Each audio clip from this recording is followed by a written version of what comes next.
forest pulls on a lot of thematic threads, with virtually none of them original. Despite of this, it's an astounding game for what it does with its themes, in addition to being an important argument in favor of some of Steam's business practices. The game is about the character of events taking place, rather than those events themselves. It throws the player into the world and asks them to discover its story completely on their own and withholds any authorial input and guidance. What results is an unremarkable story told in a remarkable way. It's a game that's more than the sum of its parts, even if those parts are uninteresting when taken on their own. The forest does things in ways only video games can do, and this video is going to lay out how.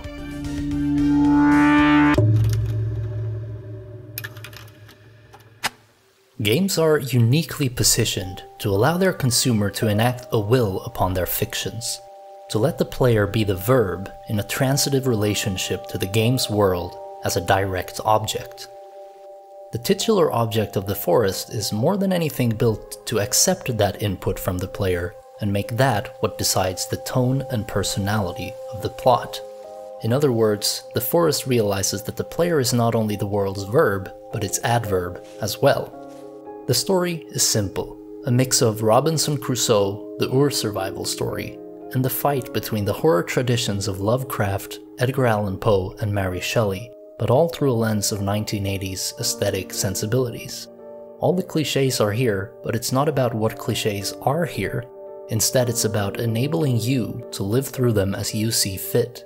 The game enables you to craft, build, engage with nature, explore, attack, defend, take shelter, hide, and it has nigh on nothing to say about the way in which you engage in these activities. After a short, functional intro sequence reminiscent of BioShock or the TV show Lost, you're left in the forest to fend for yourself with some simple clues. Set up camp, find Timmy. After these concise pieces of what can only ostensibly be called advice, the rest is up to you. And really, that's the entire trick of the game. But it's a powerful trick, and it's used to prop up the entire length of the game, which was 30 hours on my first playthrough.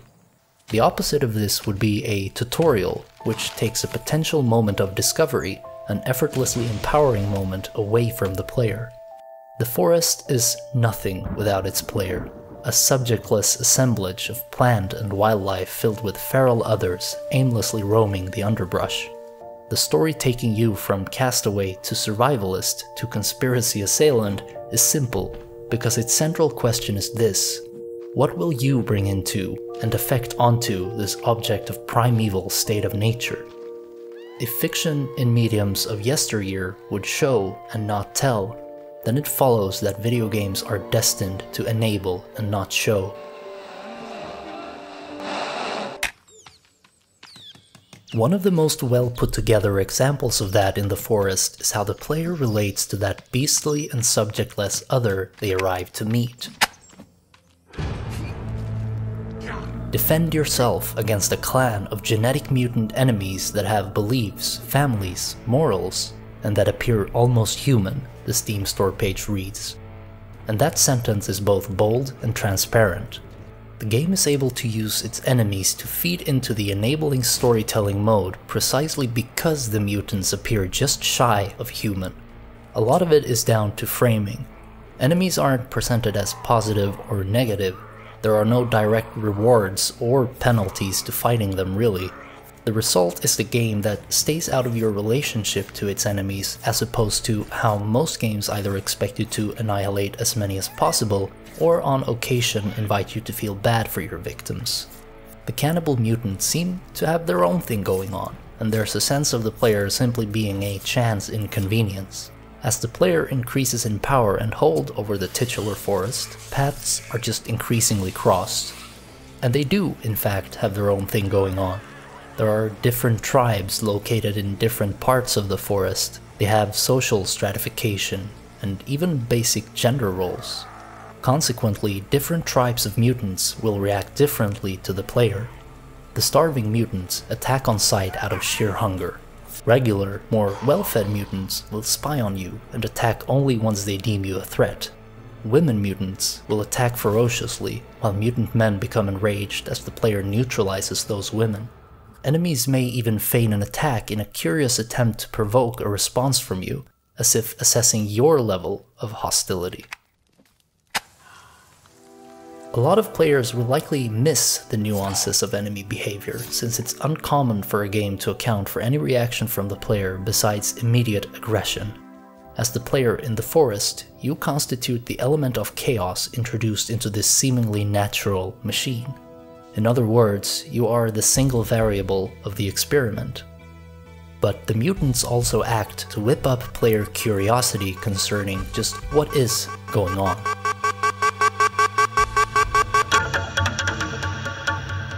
What is going on in the forest is as ambitious in historical scope as it is a derivative mixture of centuries of fear about the past and its influence on the present.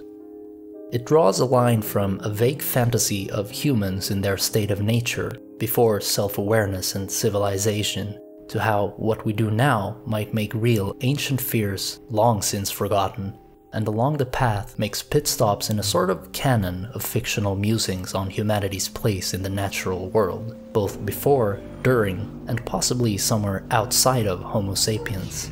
The most apparent theme is a story so Lovecraftian that the man could have written it himself, but with a Poean worldview attached to its arc.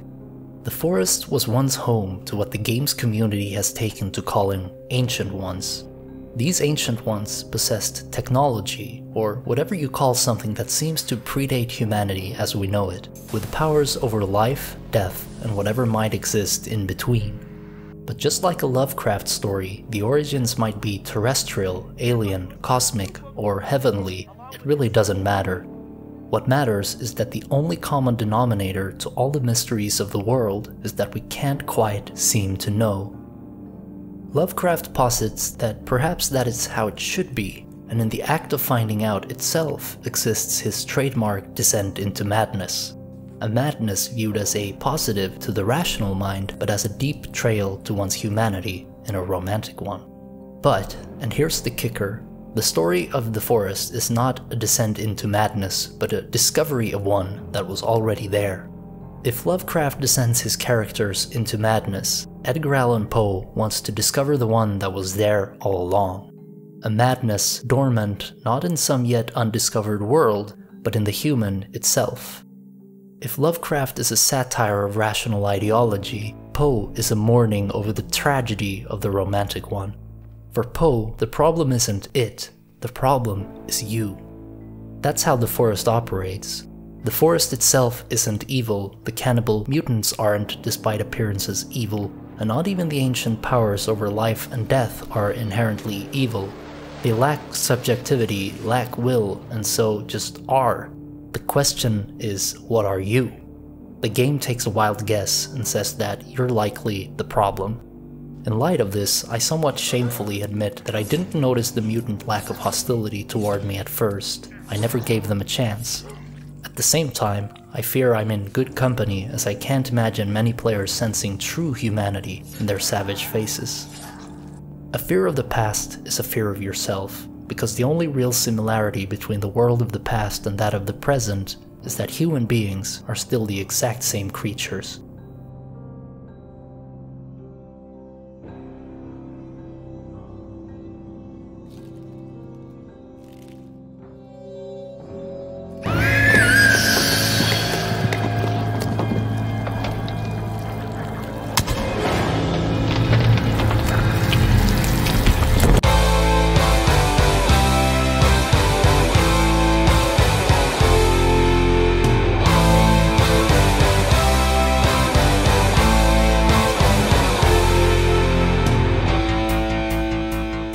Our strategies in dealing with our shortcomings, however, have shifted over time, and in the exploration of that theme, the forest derives from another set of fictional traditions. This manic drive to know things you have no goddamn business of knowing. Why are you like that, and what should you do about it? At least in a Judeo-Christian moral tradition, that's the age-old question. It's fitting then that one part of what can be found in the forest are those fragments of a Christian mission. Canonically, it's pulling on the tradition of Robinson Crusoe, the Ur survival story, where the answer to taming the wild, and those within it, is a God-given hierarchy with the white Englishman placed on top of it all in lieu of God itself. But the Abrahamic answer to the dangers of human curiosity is denial. The missionaries in the forest have the entrance to the game's maddening mystery boarded up, with crosses nailed to the planks.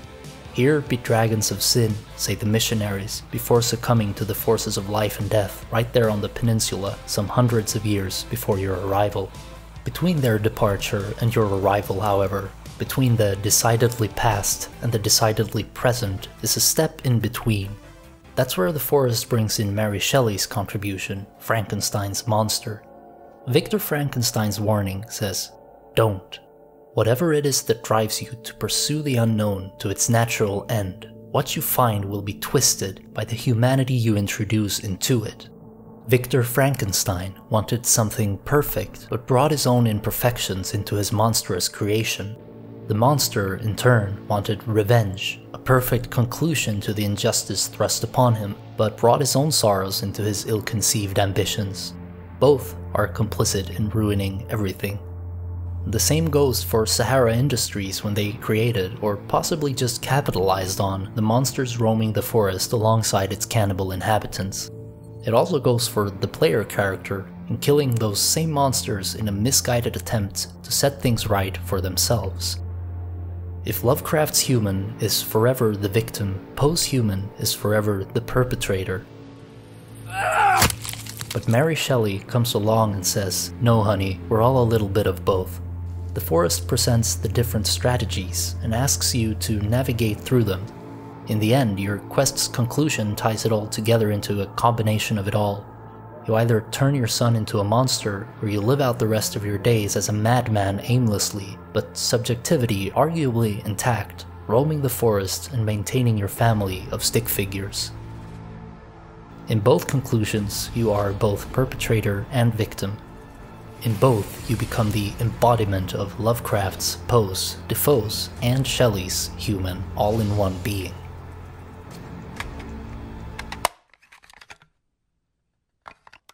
There's a great many horror influences in the forest, and while the game does little with them in isolation, it's the combination of them all in one place that make it more than the sum of its parts. It takes the moniker of survival horror in an almost laughably but also ingeniously literal way, and in doing so wants to explore what survival really means, and it isn't great. The construction of the forest itself, as well as the game's systems and mechanics in conjunction with those horror influences, turn the genre of survival horror into what has always been there but has remained unnoticed. You don't survive the horror. The survival is the horror. The forest itself is a character. There's a reason the title to the game is so nondescript. It's the forest, capital F, wild and untamed, but also unrealistically welcoming enough to be able to walk through. Most actual forests are dense, dark, difficult to traverse. Not so in the game, where it's honeycombed with subtle pathing and signposting of landmarks to aid the player in navigating across the open forest floor. It's another reason beyond the narrative to include the cannibal enemies as a force to be reckoned with. It allows the physical space to facilitate play while maintaining the fantasy of you against nature. It's also another reason why the cannibals need to be kept less than human, because otherwise they would become creatures apart from, instead of a part of, the forest. The construction of the physical space works in the same way that the fiction does. Every part on its own is unoriginal, unimpressive even, but together constitute a convincing collection of things to interact with. This is helped by how the game tells the player very little about what to interact with, how, and why. For instance, I played my entire first playthrough without realizing you could craft a pouch to keep berries in. I had solved the problem of food in a different way, catching fish and hunting small critters every day, and apparently found that to be good enough. In the second playthrough, I realized just how useful being able to carry a ton of berries around with you is, because it frees up the entire day to stray as far from camp as you might need. I also found that I had completely foregone the ability to craft poison arrows. In fact, I discovered a bunch of stuff in the second playthrough which, while useful or simply more efficient, were never expressly required in the first. A lesser game might, in pride of its accomplishment, ache to tell you all about them, but The Forest is a greater game, and is bold enough to stick to how the player's relationship to its titular physical space, and everything contained within it, develops as they try to survive. And survive most players will, at least after a likely initial failure, because the survival is not about simply not dying, but about being kept alive. There's a pitfall many a survival game fall into. In misunderstanding survival as not dying, the player is turned into a babysitter responsible for keeping an array of meters from reaching 0. The Forest is having none of that. Instead, it transports the necessary sense of scarcity into other mechanics and systems. One part of that is how there's always plenty of different things around to eat and drink, but there's a shortage of each specific thing. Just like the fiction is built up of fragments of horror influences, the survival aspects are built around giving the player many fragments of different things to sustain them. You'll always have some looted snacks, some pieces of meat, some fresh, others spoiled, some berries, and so on. You'll rarely rely on one single source, but instead keep an array of supplies at hand. The result of this is that the game creates the illusion of scarcity while avoiding putting the player in a situation where the food and water meters are in actual danger of reaching 0. It just feels like they might. The player doesn't necessarily want to use snacks because they never spoil and are theoretically best kept for long spelunking sessions. At the same time, using them doesn't actually hurt because there's plenty around, it just feels like it does.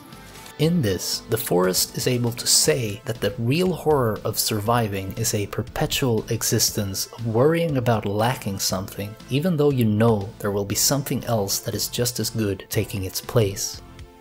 Another important and weird part of literal survival horror in The Forest is how the building system works.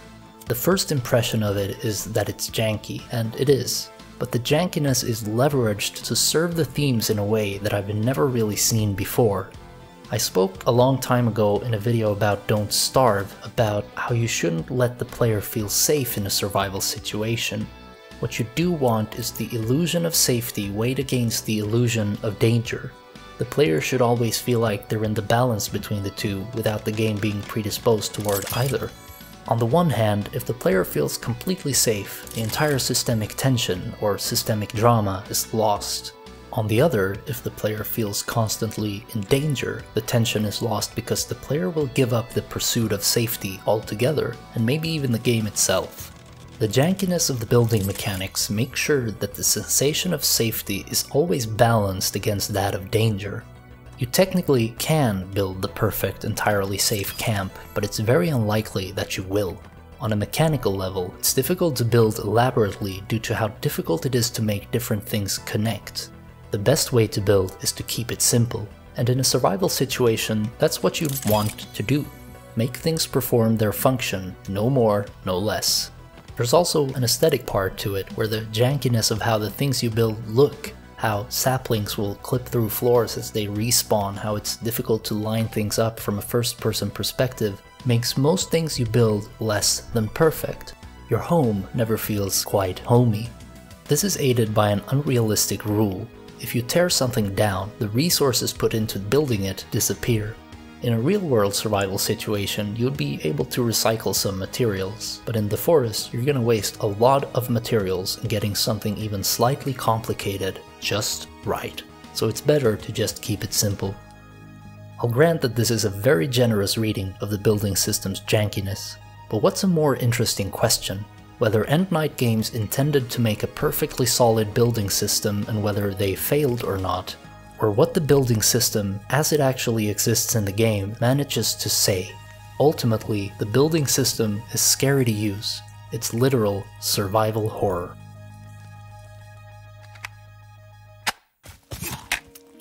There are two more interesting but very small ways in which The Forest makes the player responsible for what the experience actually is.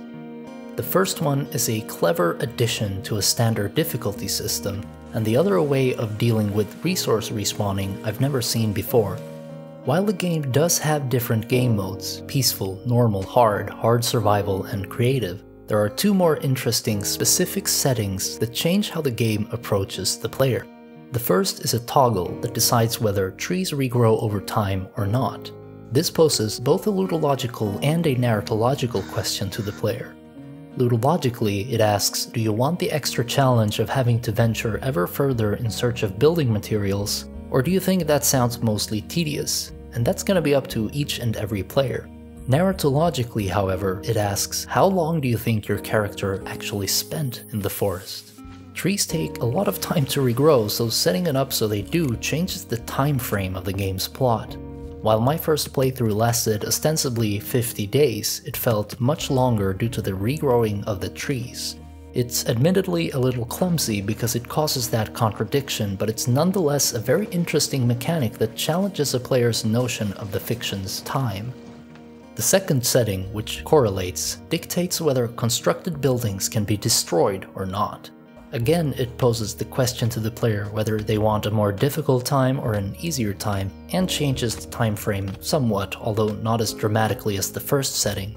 Both these settings, however, allow the player to change the tone of the story while keeping true to the overall theme, and the game has nothing to say in judgment no matter what the player decides. The way the game deals with resource respawning beyond the tree regrowing setting is that resources stay used up until the player restarts the game. This does two things. First, since it happens outside of the narrative, most players will likely not even notice. It also causes a natural ebb and flow to a session of the game. As resources dwindle without respawning, the player becomes more and more frustrated at the distance until they close the game. Once they started back up, resources will be respawned, which results in a boost in player engagement. It arguably also does something interesting with the fourth wall, but I'm not really smart enough to figure that out. Either way, I've never seen this before, and I think it's one of my favorite mechanics in recent games. All in all, these are really granular aspects to the game, but interesting nonetheless because they're fairly innovative. Ultimately, the forest manages to do something much more with what at first seems like a janky, run-of-the-mill survival game, and prove both that it's okay to be derivative and that a very small team can create something extraordinary. Instead of trying to finagle a fresh take on a stale genre, it chooses to focus on making sure that the player is put on the ground level of its fiction. Where traditional fiction in non-interactive mediums is always structured to convince its consumer of something, be it lofty moral assertions of right and wrong or simply the integrity of its own fiction, the Forest understands that video games don't really have to, and maybe even shouldn't. This is what video games can do. Work to not convince. The player was there, the player did the things the plot led them through, the player was the verb of the plot, that part needs no convincing. But there are also more important parts of a story. How did the things happen? Why did those things happen? What do I, after being a part of it, take away from it? And that's where the Forest really stakes its claim. Where most games worry about how to give the player choice between that meaning and this meaning, the Forest resists to even get involved. What comes pre-packaged with those choices are like narrative adverbs, deciding what different actions mean. The player is tasked with simply being the valueless verb. In the Forest, however, the player decides, mechanically, systemically, and aesthetically, what their actions mean, because, like a handful of games blazing a path forward, it realizes that even those questions of method and meaning, the hows and the whys, is the wellspring of our medium's potential. Thanks for watching.